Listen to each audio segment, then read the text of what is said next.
Hi, me again. Thought you might want to join me for my Sunday roast today at the family pub. Although I'm told not to call it a pub. It's a clubhouse apparently because I'm on a caravan park. I'll show you. Oh, look. So we're on a holiday park in Bradwell-on-Sea in the fucking arse end of nowhere. It's miles away. But one interesting thing before we get on, I've got a few stories to talk about as always, any comments on that. You know the routine by now. Look behind me. Can you see that red car behind me? Right. I am currently negotiating with a pub man to buy that red car behind me. Isn't that the most beautiful thing? Not the KA, that Escort. Isn't that the most beautiful thing you've ever seen? So it's an early reg 1986 XR3i with the wrong bonnet and the wrong wheels apparently. Isn't it beautiful? I'll show you around it. Hold on, have a look at this.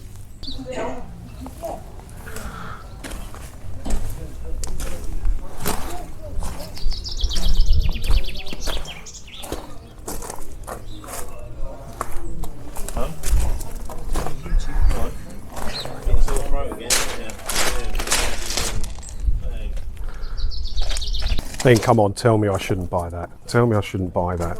I've been saving up for a little while for a second car. I like to have a second car, like a toy to fiddle with. I love my Bath, don't get me wrong. I'm used to having like the old Jag or something as a toy to fiddle with. I'm thinking, what a toy to fiddle with. And you're never going to lose money. He wants £4,000 for it, which is a stretch when I'm buying the house at the minute. I can just about make it. But you ain't going to lose any money on that. And it's only like 2 years and that's going to be tax and MOT exempt and the price is going to go up. Someone in the comments, please talk me out of buying. Please talk me out of buying that old Escort, because at the minute I'm all in. I want it so much. So, well, I'm going to go in. I need another pint because I'm not driving, obviously. And yeah, then we'll talk about the stories in the comments. Hold on. I'm back again. Apologies if he's wobbling about a lot. It's on a really ropey stand today, really ropey. So let's have a look, see what stories we've got to go through, shall we? BBC asks all senior TV and radio presenters to consider redundancy.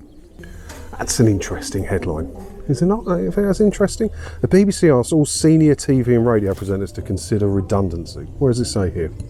The BBC has issued redundancy letters to some of its top stars, it's reported on Saturday night. It forms part of a cost-saving move by the corporation, which is looking to cut expenditure by restructuring its news division.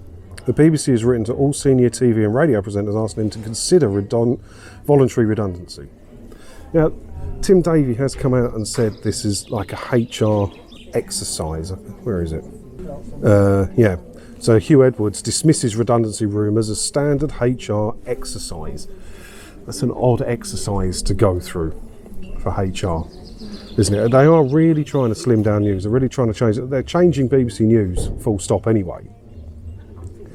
Like the news channel is changing completely. It's going to be very, very different to the news that you may already know, but certainly not love, obviously. But would it be surprising that like the standard BBC One news, where they do news at 10 or news at 1 or whatever, would it be surprising to you to learn they're changing that to fit in more with the BBC News channel? They don't need to do the news for BBC One. When they've got the news channel, they can just put the bulletins on there. And Hugh Edwards is a big earner at the BBC, so it would not surprise me in the slightest to learn that it's not actually a HR exercise. How many of these exercises actually turn out to be a real thing? There's a letter seen by the publication that said, as you'll be aware, in 2022 we announced a number of changes across BBC News which have meant that some colleagues have been placed at risk of redundancy, including some colleagues in presenter roles. Can you see Hugh Edwards though? Hugh Edwards, really? The big hitter. He is the BBC's big hitter in news at the minute. Yeah, I don't know if I can see that. But it's fairly interesting that they're going along those lines. There's big changes coming at the BBC. And I said this year, didn't I? I said this year we're going to see some big changes with regards to the licence fee and with regards to the BBC. And if they really take the hammer to BBC News and bring on some big redundancies, yeah, that will make some headlines. That will make some headlines, won't it? And there's many people out there that pay the licence fee because they think that it's worth it for the independent news that you get on the BBC, the high quality independent news that you get on the BBC. You know, and the reasons for paying the licence fee are getting diminished by the day. So many people paid it because local radio is a good reason to pay it. You know, supporting local radio is a good reason to pay it, or supporting the orchestras is a good reason to pay it, or because of the news is a good reason to pay it. The BBC are gradually knocking down these reasons to pay it. They're going to knacker local radio. That's going to happen. They are changing the orchestras. That is going to happen. And they are changing news. That is going to happen. So what other reasons are there that you can come up with that you'd want to pay the licence fee? Those people who pay it and support it, I know you watch this channel. Come on. What other reasons are there that you'd want to support and pay for it? So in the Warrington Guardian, a letter, anger at TV licence rise when airing utter garbage shows. I heard recently that the BBC was putting the price of the TV licence up again.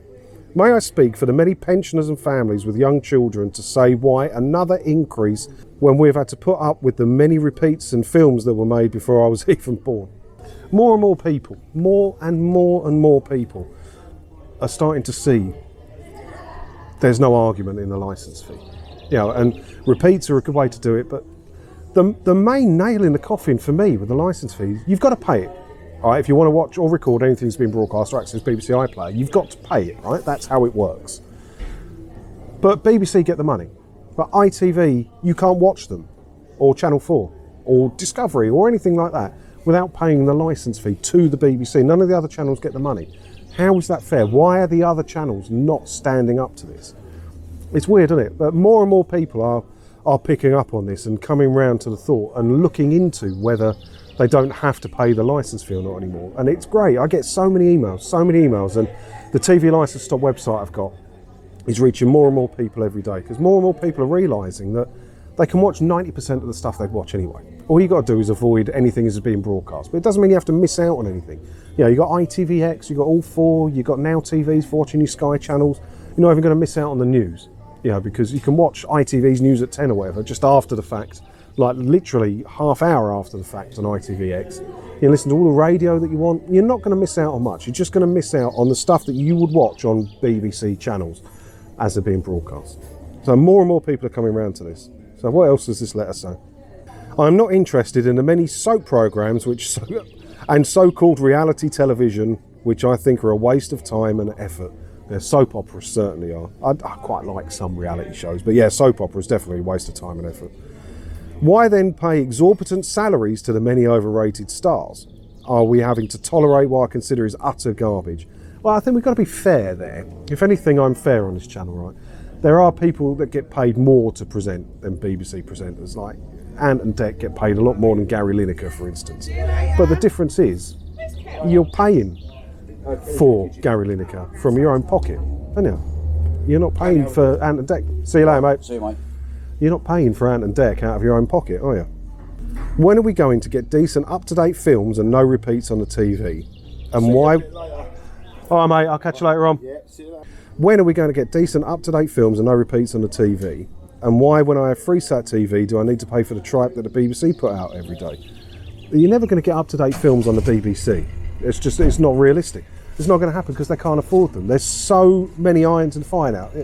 Think of all the streaming services, right? So a new hot film has been out in the cinema, and who gets the rights to it? Who gets the rights to show that on the telly? You've got to compete with the streaming services who've got all the money in the world, and they need to get that hot film on to get more subscribers, or to make their current subscribers happy to keep paying that subscription fee. It's not going to happen. Your BBC cannot afford the films. They can't afford sport. They certainly can't afford films. But if the BBC were commercial, they would have to. They would have to afford to pay for films. They'd have to find the money. They'd have to do it because they need to bring in viewers, because viewers equal advertising revenue. The licence fee is what's damaging the BBC. And I genuinely believe the BBC would be better for not having the licence fee. It would be better for it. How could it not? How could it not? Everybody wins. Everybody wins. No one has to pay the 159 quid a year ridiculous fee. The BBC are incentivised to buy in better stuff and to make better stuff to get in more viewers, because the boss of the BBC has said, genuinely, he has said publicly that he's not interested in viewing figures and he's not interested in making profit. What kind of business is this? You know, I'm no expert business. I ain't going to be on The Apprentice. I probably could be on The Apprentice anytime soon because they're not exactly business people, are they? But I certainly couldn't be Lord Sugar, because business is about footfall and profit. That's what business is, right? Can you still see that Escort behind me? It's killing me, this Escort. It's killing me. I just talked to him before I filmed the bit, and then before I filmed this bit, I talked to him. And now he's changing his mind. He reckons his mate's got first dibs on it at £4,000, which is quite handy because at the minute, whilst I could find it, I'm just moving into that house. I'd rather not. But how often does an opportunity like that arise? Oh, it's killing me. So yeah, anyway, talking about moving, they reckon they're going to complete on the 21st now. 21st. So is that next Friday? Bloody hell, that's next Friday. If that completes next Friday, I'll be the happiest person in the world. I can't see it, and I need to order a sofa and that. And so you need the date fixed, don't you? But I reckon if I order the sofa for like Saturday the 29th or something, because it's only IKEA, so it's all right. I can't afford a DFS one. Have you seen the prices in DFS? Even though there's a constant sale on, that ain't happening. And I wouldn't mind buying like a used one. But I don't have a van. How am I going to fit one in the bath? That's not going to happen, is it? And, you know, I don't know, so I'd have to rent a van and piss about, and then you've got to find mates who are going to let you down. And so, yeah, I'm going to order, they're quite cheap in IKEA, so I'm going to order a cheap IKEA one. And I'm going to have my mum's old dining table. So I still don't know how I'm going to get that from Clacton to where the new gaff is. But it doesn't matter, because once I've got the keys in my hand, all the stress of it's, I just enjoy it. I'm looking forward to just enjoying it. I'm going to own my own place. 42 years old, finally going to own my own place. Right, let's have a look at some of your comments, shall we? Thanks for the video. I have a friend who hasn't got a licence, but he did watch a programme on BBC iPlayer on his laptop using his email address. They are now sending him threatening emails to pay for a licence. Does the inspector visits you mentioned still apply in this instance, or have they already got enough evidence to take him to court? Thanks. It's a tricky one, because it could just be that it's a coincidence, because they do send these letters out and the emails about iPlayer. It was a fake email. I'm pretty sure, I've mentioned it before, it's in the playlist for letters, go and have a look. I'm pretty sure that it's fake. It's just a fishing expedition for the BBC, sending random letters to people saying you were watching iPlayer. And there's many people who swear to me, they've got no reason to lie to me, have they, that they weren't watching iPlayer but still received this letter. So there's a possibility that it's that, but he shouldn't have done it. And if it is genuine, then yeah, he's going to have to pay for the licence fee, and he might be in trouble. What I would be inclined to do is ignore it and see where it goes, because I don't think that's enough evidence. But yeah, and also, why use your own email address? You know, it's not exactly hard to get a fake email address, is it? Not that I'm condoning that behaviour, obviously, but to me it sounds like a fishing expedition. He might just be a weird coincidence, but yeah, you shouldn't do that. You shouldn't do that. Congrats on the 70k. Keep up the good work. Yeah, I can't believe 70,000 subscribers. I can't believe it. Can't believe it. 70,000 people want to subscribe to this numpty that talks too much about the BBC. It astounds me, it really does. You want to be in the video? My niece is sitting over there, she's taking a break from waitressing duty. You don't want to be in the video, no? Everyone's always asking, where is everyone else? They're always saying, like, because I keep saying I'm going to introduce mum and everything, and they're like, no, all right, she's not interested, she's not wearing makeup apparently. Why that matter? I'm not wearing makeup either, but I'm all right. It seems wrong that it's called a TV licence when it should be called BBC licence. Yeah, I couldn't agree more. It never ceases to amaze me. It's the biggest scam going, isn't it? That you've got to pay the BBC in order to be able to watch ITV or Channel 4, Channel 5, whatever. It's a massive scam, and I have no idea how they got away with it for so long. They make 24k plus 6k a month, not bad for a goon. I don't know where you've got these figures from. If you could let me know in the comments where you've got these figures from. 24k for an annual salary, yeah, it sounds low, but it's a possibility. But 6k a month in commission, I don't see it. I don't see it. The best information I can get says they earn somewhere between 20 to 25k for selling 20 to 25k is a lot of money. 20 to 25 quid per licence they sell at the doorstep. You know, you've got to sell a lot to get to 6k a month. I don't see it. And 6k a month, that'll put them in the 40-45% tax bracket. And they ain't going to do that, are they? I don't see it. But I could be wrong. So if you've got these figures, do let me know. Hi, Chilli John. Just an inquiry for what will happen when Scotland becomes independent. Will we still have to have a TV licence, and what will become of the BBC when there is no more Britain? Thanks, mate. Yeah, I'm interested in that as well. If the BBC, if Scotland got their full independence, they could do what they wanted, I guess, couldn't they? They could do what they wanted. They could change the rules, change the laws, do European law, whatever. If they're fully independent from Great Britain, they can do what they want. If they did do that, maybe the BBC would take the transmitters down, maybe they wouldn't. But it'd be interesting, wouldn't it? But I genuinely hope, hand on heart, that Scotland don't go independent. You know, I'm happy with that. I won't tell you which way I voted, from having time in Spain and from being back here and from seeing everything. But Scotland's too beautiful to leave us. It's wonderful and the people are wonderful, and it'd be a lot better if they're part of us. It would. And saying this from someone who's been to Scotland once. Please do some more Mr. Fun and the lovely lady. So much fun. Keep up the good work. Yeah, I know. I do need to do some more. I have been slacking on that. I used to have so much fun with this, putting a mop on my head and that. And I did say that to celebrate the 70k, I'm going to do some more of them. So I will. I'm working. I've got a few scripts I'm typing out, and I'm going to do some more Mr. Fun. And the lady's name was Anita Yo Money. That's my drag act name, obviously. All out of comments. So yeah, so I'm sitting here. I've got a couple of pints on the go. And then got to drive home, either because I'm staying down here the night and then work tomorrow, because this is closer to where my work is for tomorrow. I'm going to have a nice roast dinner, and I'm going to pay for it as well, even though it's my sister's gaff and I helped out with this. And yeah, it's nice. If you're ever in Bradwell way, drop me a message. I'll let you know where this is. But it's all right. It's quite busy today. Just had a few people in for breakfast, a few people in for lunch. So it's a beautiful day, isn't it? Why not have a couple of pints?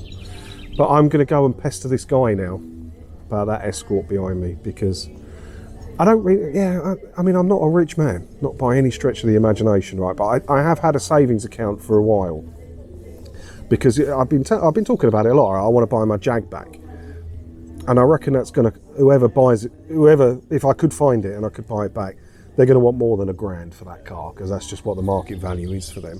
And then I'm going to need a couple of grand to do it up. So I have this car fund I've been saving up for years, and the only thing I can use it for is for car related activity. That's how passionate I am about cars. But after doing that trip in the Abarth, I think it's time to let the Jag go. I think it's time to let the thought of getting it back go. I mean, someone else has been driving it about. It's like letting someone else drive your girlfriend about, and it won't be the same car if I get it back. So maybe I should look for something new. And I just got talking to this bloke in the pub here, not pub, clubhouse. I walked in. First thing I said, I walked out to the bar. I went, "Who owns that Escort out there?"